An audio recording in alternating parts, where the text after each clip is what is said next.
Tear gas এক ধরনের রাসায়নিক অস্ত্র। বিভিন্ন দেশে বিভিন্ন সময় অস্থিতিশীল পরিবেশ মোকাবেলা করতে আইনশৃঙ্খলা বাহিনী হাতিয়ার হিসাবে ব্যবহার করে টিয়ার গ্যাস। ধরুন, রাস্তা অবরোধ করে জনভোগান্তির পরিবেশ তৈরির চেষ্টা করছে একদল মানুষ। তাদের ছত্রভঙ্গ করে ভোগান্তি কমাতে আইনশৃঙ্খলা বাহিনী ব্যবহার করলো টিয়ার গ্যাস। তখন পথচারী হিসাবে অথবা সংবাদকর্মী হিসাবে ভাগ্যক্রমে আপনি টিয়ার গ্যাসে আক্রান্ত হয়ে গেলেন, তখন করণীয় কী? টিয়ার গ্যাস এক ধরনের রাসায়নিক অস্ত্র।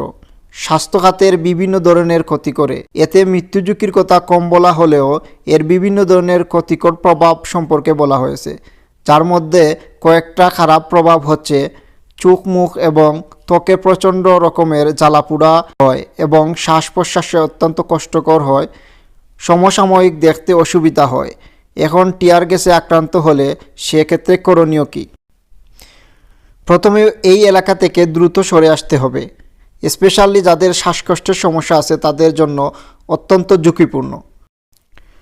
প্রোটেক্টিং গ্যাস মাস্ক কারো কাছে না থাকলে সেক্ষেত্রে চশমা অথবা কাপড় দিয়ে নাক, মুখ, চোখ পেঁচিয়ে রাখতে হবে। এতে কিছুটা হলেও সুরক্ষা পাওয়া যায়। বাতাসের দিকে মুখ করে দাঁড়াতে হবে, তাহলে বাতাসের প্রভাবে গ্যাসের ক্ষতিকর বাতাস পেছনে চলে যাবে এবং আপনার চোখ এবং মুখে গ্যাস থেকে রক্ষা পাবে। এই গ্যাস বাতাসের চেয়েও ভারী হলে সহজে উপরে উঠতে পারে না, তাই আক্রান্ত হলে যত দ্রুত সম্ভব উঁচু জায়গায় অবস্থান নেই।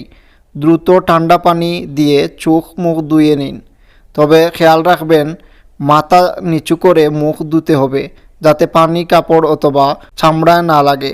চোখ বা শরীরে আক্রান্ত অংশ কোনো ধরনের ঘষাঘষি করা যাবে না। যত দ্রুত সম্ভব ঠান্ডা পানি দিয়ে ধুয়ে ফেলতে হবে। টিয়ার গ্যাস কাপড়ে লেগে থাকে, তাই সুযোগ পেলেই কাপড় পরিবর্তন করতে হবে।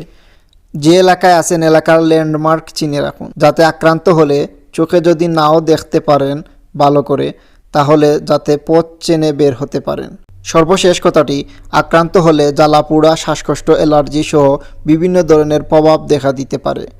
এছাড়াও টিয়ার সেল যদি এসে আপনাকে আঘাত করে সেক্ষেত্রে শরীরের বিভিন্ন স্থানে আহত হতে পারে।